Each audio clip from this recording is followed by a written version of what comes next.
Pensa Bahia, com Malu Fontes.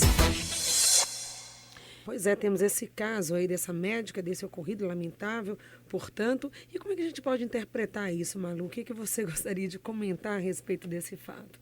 Patrícia, acho que nesse caso, né, saltam assim aos olhos, como uma expressão que a gente usa muito, 3 elementos, né? E o primeiro deles é esse argumento, o argumento primeiro do advogado, que ele andou repetindo de TV em TV, de entrevista em entrevista, que a cliente dele é uma vítima da insegurança pública da cidade, né? E que ela sentiu-se temerosa, agiu com alguma imprudência, talvez, por sentir-se temerosa, porque qualquer mulher hoje no trânsito sente-se temerosa quando motoqueiros se aproximam.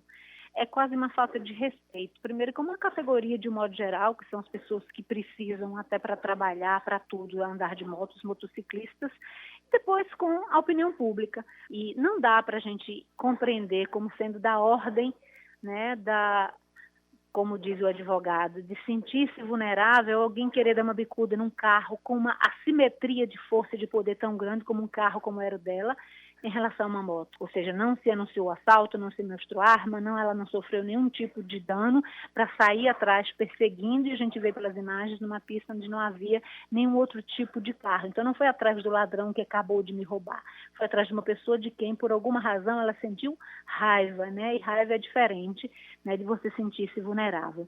A outra questão é essa atribuição que a gente vê muita gente dizendo que ela é uma pessoa, mais uma pessoa vítima da neurose urbana, e o quanto, Patrícia, tem nisso um componente de classe. Quando a gente viu aquele motorista de ônibus na Estrada do Coco, que há algum tempo, irritadíssimo porque havia batido contra um automóvel de uma família de médicos, e a família de médicos, o dono do automóvel saiu do carro para filmar o estrago do carro, ele avançou com o ônibus em cima do carro com a família dentro, e uma pessoa ou duas da família estavam fora e praticamente os matou. A gente não viu em nenhum momento esse atenuante de classe que seria, né, a questão da vítima da neurose urbana. Era um insano, um psicopata que precisava ser punido, afastado do trabalho, um monstro.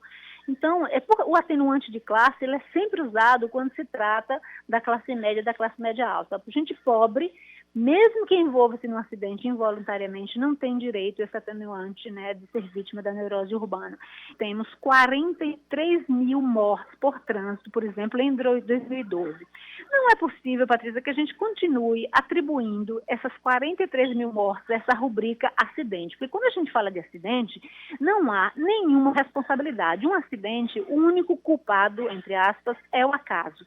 Né? Em casos como esse, acho que a primeira reflexão que deve ser feita é isso, porque nos acidentes de trânsito, né, ninguém nunca é responsabilizado por nada e não há uma pessoa sequer que tenha hoje uma vida carcerária em função disso.